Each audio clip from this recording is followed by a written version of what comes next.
নমস্কার, সুন্দরবন কুকিং এর আরো একটি নতুন পর্বে সবাইকে স্বাগত। এখন আমরা দুই মাপে নদীর রাস্তায় আইছি। এত জোয়ার উঠতেছে, রাস্তার অর্ধেক হয়ে যাচ্ছে, অর্ধেকের বেশিও হয়ে যাচ্ছে। বলাকের ঘাট নদীর ওই মাটির রাস্তা তো কানায় কানায় জল হয়ে যাচ্ছে। একটু আগে ঝমঝমিয়ে রোদ, একদম ফাটিনি রোদ, ছাগলের জল দেখিস আর বুনুর ছাগল দেখিনি গেছি। আর আজকের আমি জাল দড়া সব তুলে নিয়েছি সকালবেলা, কেননা এত জোয়ারে মাছ হয় না।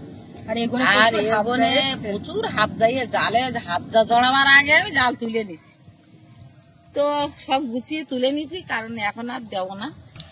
আবার অমাবস্যার গনে আবার জাল দড়া দেবো, আর এখন আর জাল দড়া দেবো না। জালও তুলে ঠিক মতো হচ্ছে না তো। আর এত ঘোলা জল যে ঝোড়ায় পাঁক কুড়িয়ে মাছে আঁটিয়ে যাচ্ছে। জল যত ঘোলা হবে, ঘোলা জলে তো পলি, ওই জন্যতে আমি আর তুলে নিচ্ছি। তো পর্বটা আপনারা দেখতে থাকুন, ভালো লাগবে। যারা নতুন দেখছেন তারা সাবস্ক্রাইব করে দেবেন। এখন যাবো রান্নাঘরে, রান্না বান্নার দিকে যাবো। খাওয়া দাওয়ার ব্যবস্থা কিন্তু বেশ ভালোই আছে। এটা হওয়ার কথা ছিল আরো আগে, কিন্তু একটার পর একটা আইটেম এতই বেড়ে গেছে যে এটা আর গুরুত্ব দিয়ে হয়নি।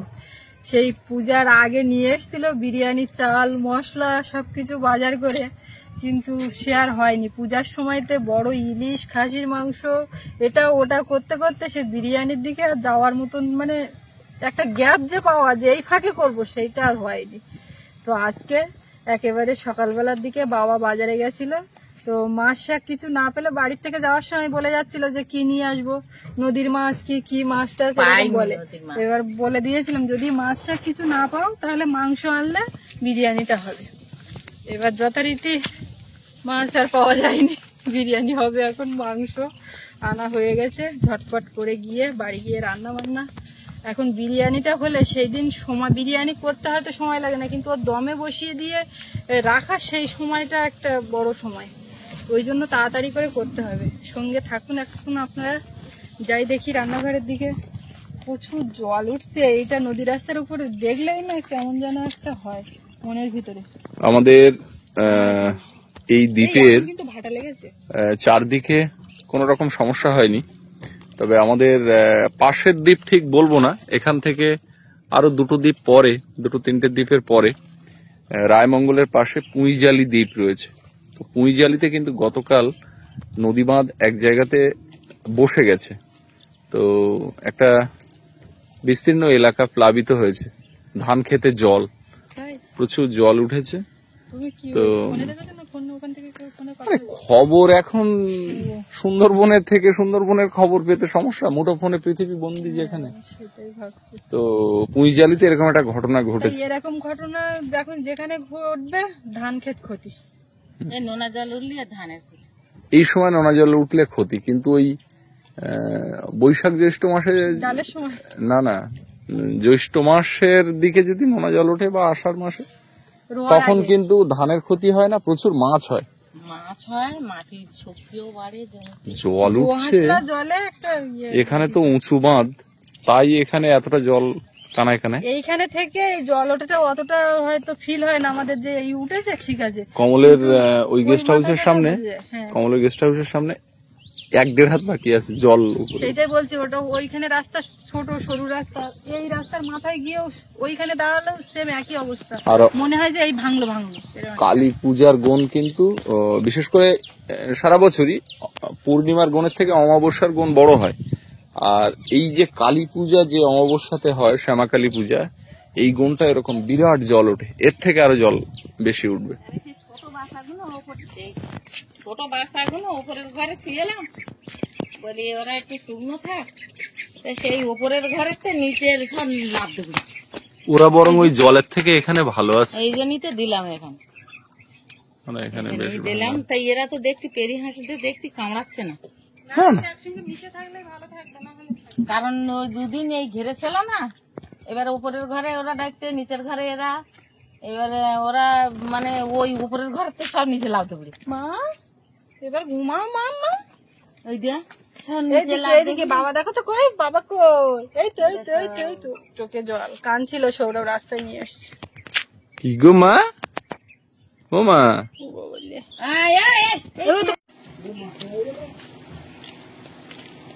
মেঘ চাপা করেছে, কি সুন্দর রোদ ছিল, দেখে সব কাছাকাছি বের করলাম রৌদ্রে পড়ে তুমি পড়ে। কাঁচা বন্ধ করো তো, কাচলেই আজকে ওয়েদার আমি খারাপ last। হচ্ছে।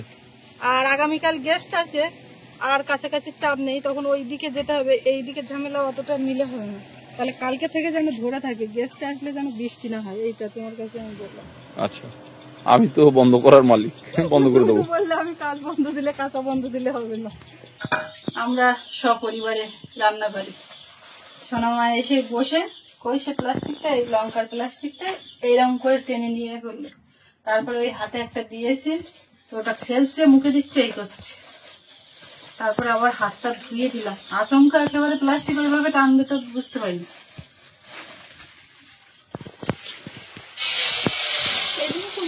বাবু অনেকদিন ধরে আনা চাল দিল, প্রথমে চালটা ধুয়ে আগে একটু ভিজিয়ে দিয়ে রাখবো।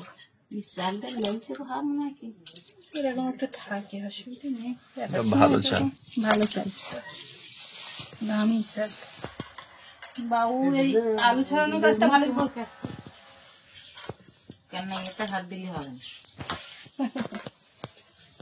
বাবু যেন মেশিনটা পেয়ে খুব মনোযোগ সহকারে ওটা। হচ্ছে বাবা? আমি আবার বলতে অতটা এক্সপার্ট না, আসলে অভ্যাস নেই, অভ্যাস আস্তে আস্তে করলে হয়ে যাবে। আমার তো একদিন অভ্যাস হয়ে গেছে। যা হয় কাটি বটিতে না বসি। আরে তুমি একটা স্কিল ছেলে, তোমার সঙ্গে কি আর মায়ের তুলনা চলে? বাবু আমার ভক্ত গিয়ে বলছি 20 টাকার নোট দিলে সেটা 1 টাকার নোট দিয়ে বলবি। বাবু এটা কি আর কি করলে ঠাকুরদার সঙ্গে না ছিল? হলোটা কি আমি এইটাই তো হচ্ছে ব্যাপার। আমি তো বুঝাই উঠতে পারতেন না। আমার ও ঠাকুরদা এসে ও সকালবেলা বৃত্তি পরীক্ষা দিতে যাচ্ছে, বাবু 20 টাকা নিয়ে যাও, খাবার খাবে। এবার যথারীতি নিয়ে গেছে, এসে বলছে ও ঠাকুরদা তুমি আমার 20 টাকা দিলে না, খাবার মানে খাবার খাবো, বের করতে গিয়ে দেখি 100 টাকা। ঠাকুরদাও খানিকটা কত আমি মনে হয় ভুল করে 1 টাকা দিলাম। এবার ভিডিও চেক। আমি বলি কি দাঁড়াও দাঁড়াও, কত সব মাথা খারাপ করো না, ভিডিও করে ওইখানে স্টিল দাঁড় করিয়ে আমি বলি বাবা এই তো 20 টাকা, তাহলে ওর 100 টাকাটা হলো কি করে? এখনো কিন্তু বোঝা যাচ্ছে না 100 টাকাটা ওর ব্যাগে গেল। আরে ব্যাগে ছিল 100 টাকা। না না ওর বাবা না, ওরকম না। তাহলে সৌরভের মাই টাকা যেখানে সেখানে গুঁজে রাখে, কখন কোন ফাঁকে গুঁজে রেখেছে এটা সেটা থেকে গেছে। ব্যাগে ছিল। এটা হতেও পারে। তাছাড়া ব্যাগে না থাকলে টাকা কি উপর থেকে এসছে? আচ্ছা কি হচ্ছেটা কি বলে বাবা লে, আর কোলে থাকবে না। থাকে আম, বাবু তো আলু সব ছাড়িয়ে ফেললো, আমার আর হাত দিতে লাগলো না, আমি একটু আদা রসুন গুলো করে নিচ্ছি। আবার কি করছে? মুখে ওই আওয়াজ করছে। কালকে রাত্রি হোমের গেড়ে বসার চেষ্টা করতেছে কালকে। এমনি বসিয়ে দিলে বসতে পারে, কিন্তু একা একা বসানো। একা একা হাঙুর গেড়ে উঁচু অনেকটা উঁচু হচ্ছে, মানে এবার ওইটা আরেকটু উঁচু হয়ে এইভাবে বসতেছে। একদিন সকালবেলা উঠে দেখো উঠে বইয়ে যায়। তো হবে এরকম করে বলে দিতে পারে। উদ্দেশ না না না বাবু কষ্ট করেছে। আর কটা রসুন এত দিতে লাগো, আমি মাংসটা এ করি।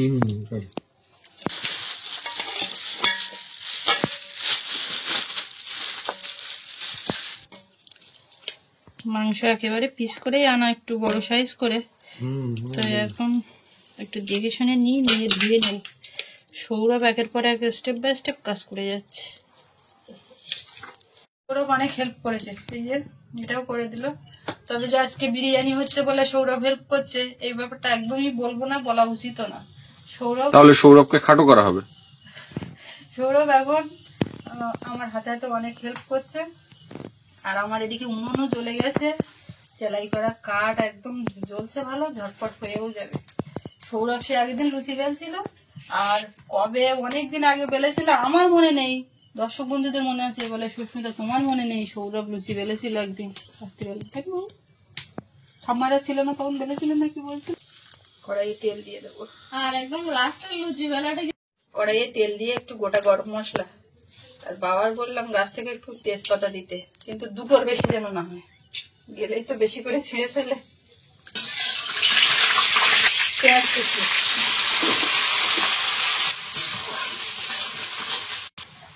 দুটো জায়গায় চারটে হলো। বাবা ঠিক করেছে। দুটো বলা হয়েছে কারণ জানান যে পরে দুটো বেশি আসবে। জলে দুটো করে তরকারি ছোট ছোট।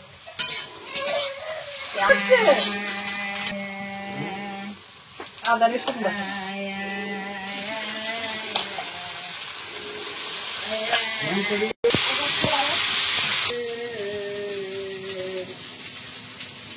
খুলতে পেরেছো?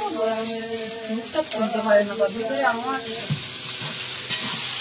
কদিন ধরে কিন্তু আগে থেকে রাত্রিবেলা আদা রসুনটা তুলে নিয়েছি, এবার একটু জল দিয়ে দিচ্ছি।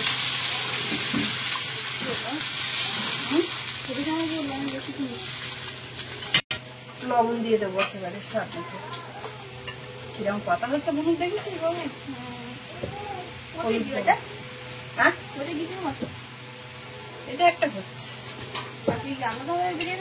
হ্যাঁ জিরে গুঁড়ো, ধনে গুঁড়ো। দিন যে লাস্ট বিরিয়ানি করা হলো তোমার দাদু আসলো, ওই দিনের বিরিয়ানির টেস্টটা কি লেগেছিল বলো তো? লঙ্কা গুঁড়ো,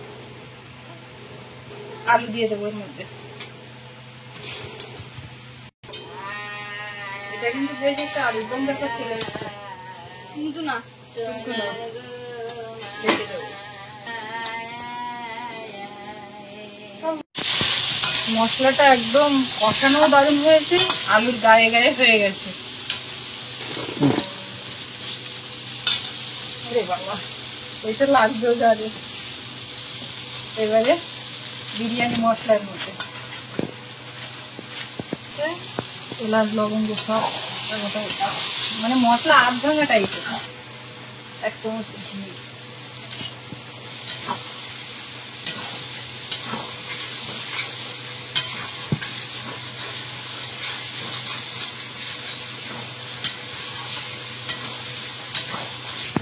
এবারে মাংসটা এর মধ্যে দেবো, এবারে আলুর সঙ্গে মিশিয়ে মাংসটাকে একটু কষিয়ে নিতে হবে। দারুণ একটা গন্ধ পাচ্ছি। এবার এদিকে জলটা ফুটে গেছে মনে হচ্ছে, বাষ্প বেরোচ্ছে দিক থেকে। চালটা দেবো, চালটা একদম ফুলে ফেঁপে হয়ে গেছে, অনেকক্ষণ বেশ ভেজানো আছে।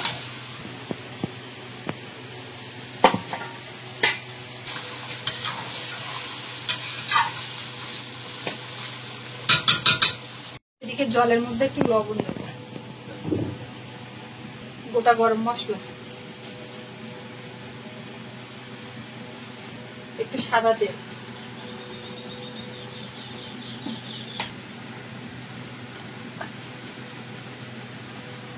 চালটা দেবো। আস্তে আস্তে করে চালগুলোর মধ্যে দেবো। একদিকে মাংসটা রেডি হবে, একদিকে ভাতটা রেডি হবে। এবারে একেবারে দমে দিলেই হয়ে যাবে। ভাত হয়ে গেছে, মাংসটা কষিয়ে রেখে দিয়েছি। এবার দুধটা গুলে নেব। আমাদের এদিকে লিকুইড দুধটা পাওয়া যায় না, মানে বাড়ির গরুর দুধ পাওয়া যায়, ওই যে প্যাকেট দুধগুলো ওইগুলো মেলে না।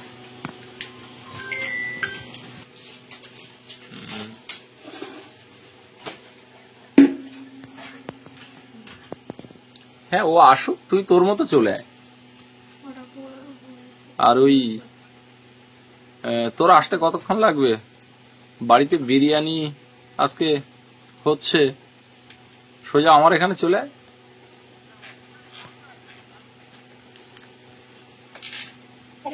হ্যাঁ হ্যাঁ হ্যাঁ তা তো পাওয়া যায়।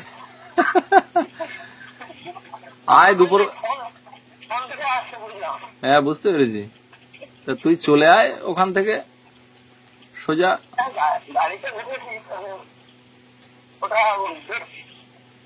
ঠিক আছে আয়।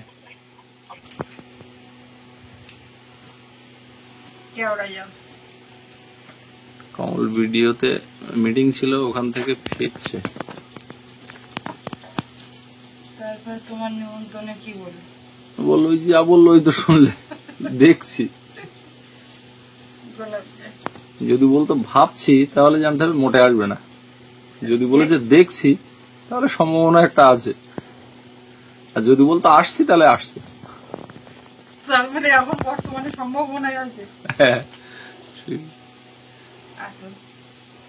প্রদোষদার মতো। এই কখন আসছো? ছোট মাছ না বড় মাছ? এই তো 5 মিনিট। সন্ধ্যাবেলা যখন বেরোনোর সময় হয় তখন ওই ছোট 5 মিনিট বড় 5 মিনিট নিয়ে খুব তাহলে বড় 5 মিনিট না ছোট 5 মিনিট? পুজোটা একটা একটা কথা বলে তো প্রদোষদার মধ্যে রসবোধটা দারুণ। দারুণ মজা করে। এটা শুধু প্রদোষদার মধ্যে না, প্রদোষদার বাবার মধ্যে বিরাট ভাবে ছিল, মুকুন্দ কাকুর মধ্যে।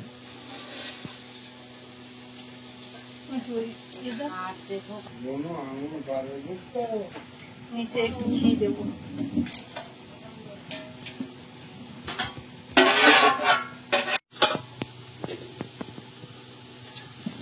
আলু তুলে দেবো।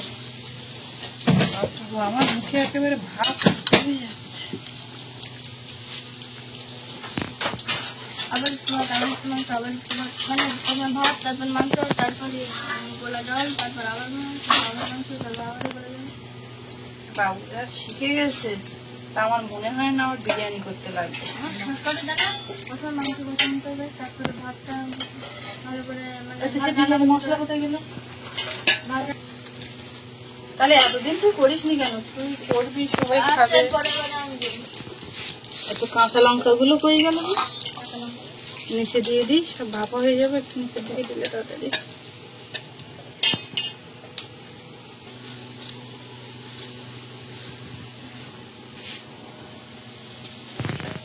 একটু নিচে দেবো।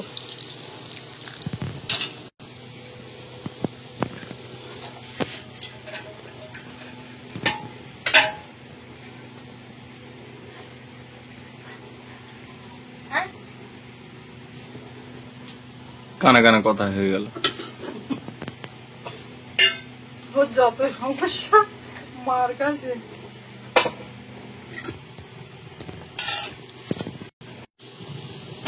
লাগবে কিন্তু একটু। ব্যাস ব্যাস ব্যাস।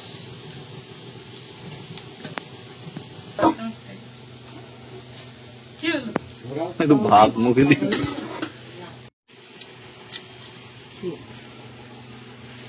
বাবুর আজকে বিরিয়ানিটা মুখস্থ হয়ে গেল। হ্যাঁ,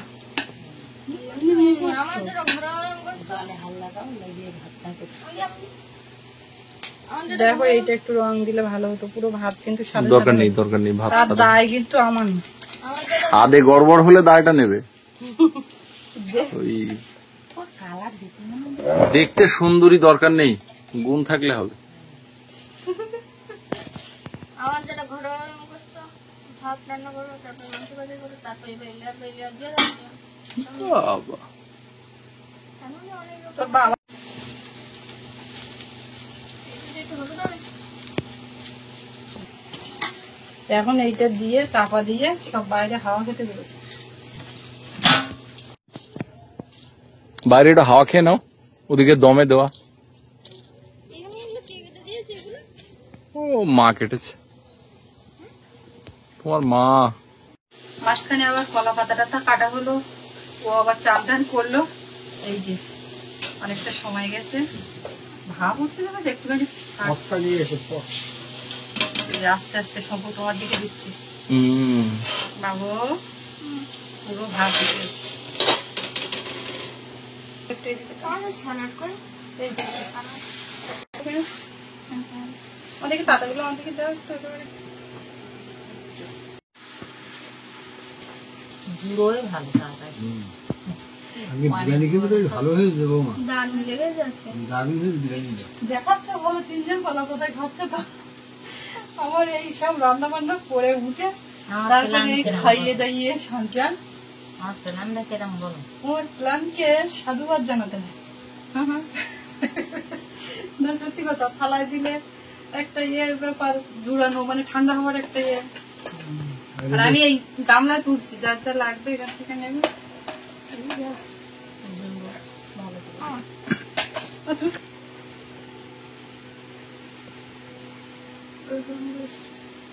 ভালোই লেগেছে। তা মাংসগুলো সব আমার মুখের মধ্যে এর মধ্যে দেওয়ার কোনো দরকার ছিল না, আমি তো এমনি বসবো এখন। ভালো লেগেছে।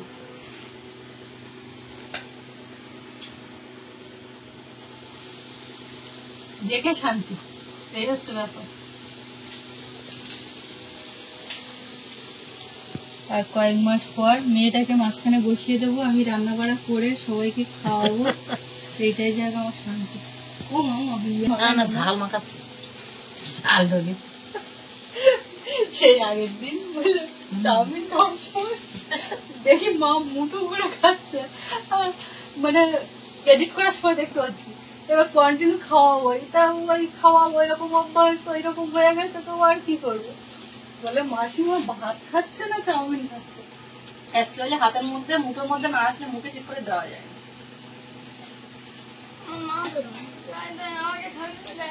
আমি চাউমিন খেয়ে পারতে হয় না। খেয়ে নি। তাই না তাহলে এই যে তুলে ঠান্ডা করে আমার ওই জানার পিস যে দেওয়া যায় না, হাড্ডি। হাড্ডি দেওয়ার জন্য, ছাল দেওয়ার জন্য আমি যাচ্ছি। আচ্ছা নিয়ে এসে যাবে।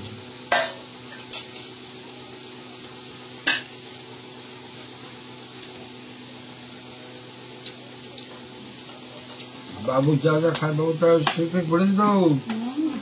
মাথা কাটুক না, সেই নাও কোনটা অসুবিধে।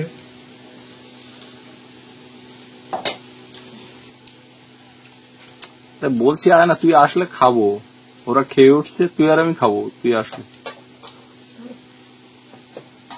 এই আয়। লঙ্কা দেবো? আদে আদে আদে। তোমার কি দেবো? ঠিক আছে।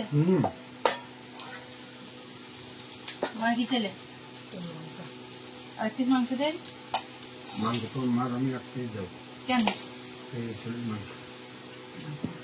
হ্যাঁ লঙ্কা কই গেল? তোমার আটকে দিচ্ছি বলে আর দে একটু। না, ও ছিল না।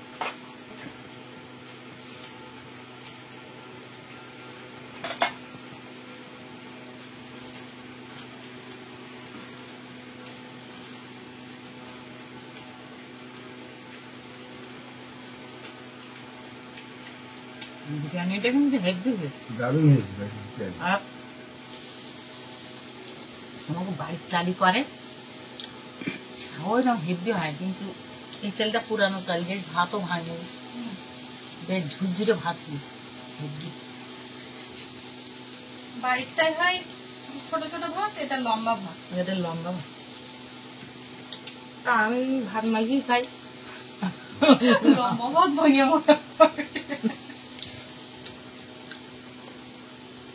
আমি একটু করে বই বই মতো দিয়ে আমি ভাত মারতে পারবো না, লম্বা ভেঙে যাবে, বিরিয়ানি মানে সম্মান নষ্ট হয়ে যাবে।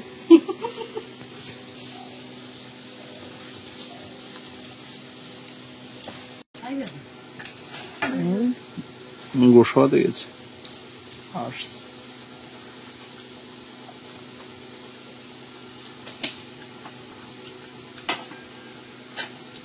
আমার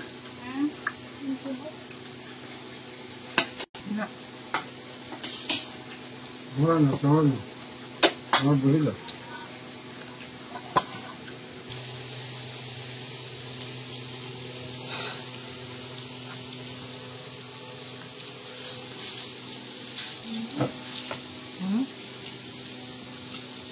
এবার যখনই বিরিয়ানি খাবো বৌমা, এরকম পাতার ব্যবস্থা করতে হবে খাওয়া।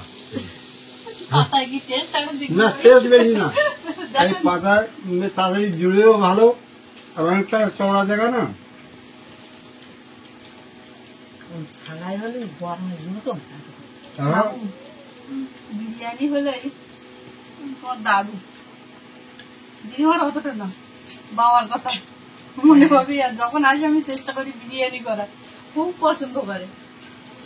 আর আগের বারে এসেছিল, খেয়েছে, খেয়ে আর লাস্টে মাসে বলছে দিন ভাত হলে এতটা খেতাম না, বিরিয়ানি তো।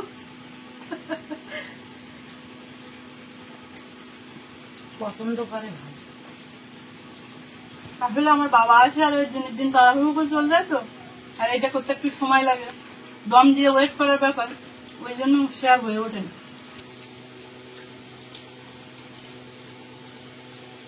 এখন টেস্টি টেস্টি লাগলে একটু বেশি পরিমাণেই লাগে।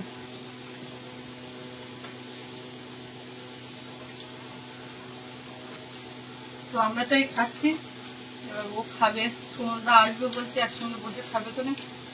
আর আমি তাড়াহুড়ো করছি, ওদিকে সোনামা কখন উঠে যায়, ওই জন্য বসে গেলাম। তো যাই হোক, আজকে পর্বটা এখানে শেষ করব। আপনাদের কেমন লাগলো কমেন্টে জানাবেন। আর সবাই ভালো থাকবেন, দেখা হচ্ছে আগামীকাল। আর এতক্ষণ সাথে থাকার জন্য সবাইকে অনেক অনেক ধন্যবাদ।